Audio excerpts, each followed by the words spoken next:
Good morning. Happy Saturday. I hope everybody's Saturday is off to a great start. Mine is. I am enjoying the cooler morning and the birds chirping. Gonna go for a walk in a little while. But today is day 5 of turning trauma into purpose. So that's today's topic. How your pain can fuel your purpose. Your pain has a purpose. Here's how to use it for good. So, can you believe it? We have made it to day 5 of this deep dive into how past trauma impacts our work and our personal lives. We've covered so much this week. Excuse me. We've talked about how trauma fuels overachievement and burnout, how emotional triggers show up in work and relationships, and we've talked about how unhealed wounds can create cycles of people-pleasing, avoidance, and emotional walls.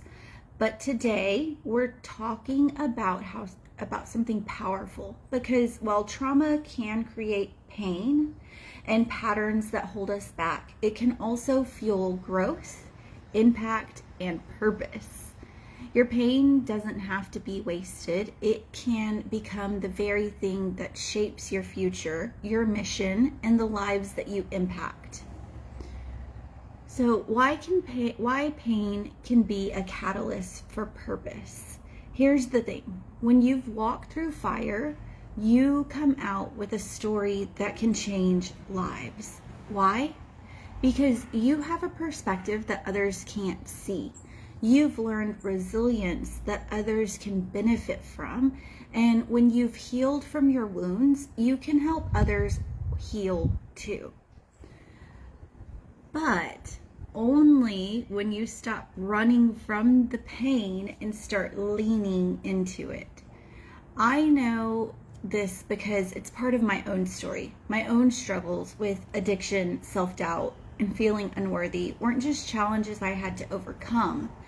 They were the foundation for the work that I do today, helping high achievers, professionals, entrepreneurs break free from unhealthy mindsets, behaviors, and patterns. Isn't just my job, it's my purpose. And I believe that your pain has a purpose too. Here are 3 ways to turn your pain into purpose. Number 1, acknowledge your story. You can't transform what you refuse to face. Owning your own story, even the hard parts, opens the doors to healing. Step 2, finding meaning in the pain. Ask yourself, what did this experience teach me? Sometimes the hardest seasons give us the tools we need to help serve others. Step 3, share your lessons with others. Your story is a gift. I work with a speaking coach who teaches this. She is an amazing speaking coach, and her name is Tara Lee. Love her, but she talks about this all the time. How our stories are a gift, and someone out there is waiting to hear how you overcame what they're still battling. When you share your journey, you become a beacon of hope. So let's start sharing the lessons that we have learned with others. Here's the truth.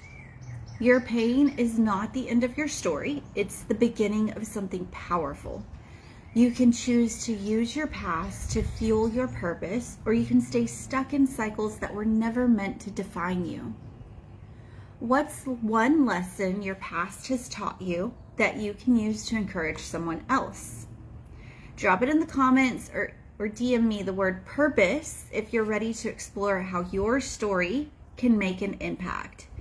Thank you for showing up for yourself this week and watching these videos. I know it takes time out of your day, but I really hope that you gained something from them. And I want to remind you that you are capable of transforming your life, and I would be honored to walk that journey with you. I will be pulling all of these lives into one big podcast episode. Hi, Shane. I will be pulling all of these the series, these 5 episodes, into one podcast episode so that everybody can see them all together. You can hear all the lessons. I will do deep dives into my own stories that created this series. And so you're not going to want to miss that. It's going to drop on Tuesday, so keep an eye out for that. I'll be promoting it between now and then, but it'll drop on Tuesday. And so I have one last question for y'all. What's one lesson that your past has taught you? Drop it in the comments. Can you see how your pain might be a part of your purpose? And if you could encourage someone who's where you used to be, what would you say to them? What would you say to them? Drop them all in the comments. I want to hear from you. But keep an eye out for the episode on Tuesday where you will get all of this information in one place and some extra juicy stories from me. And until next week, guys, be well, be kind, and may you find some joy this week. Bye.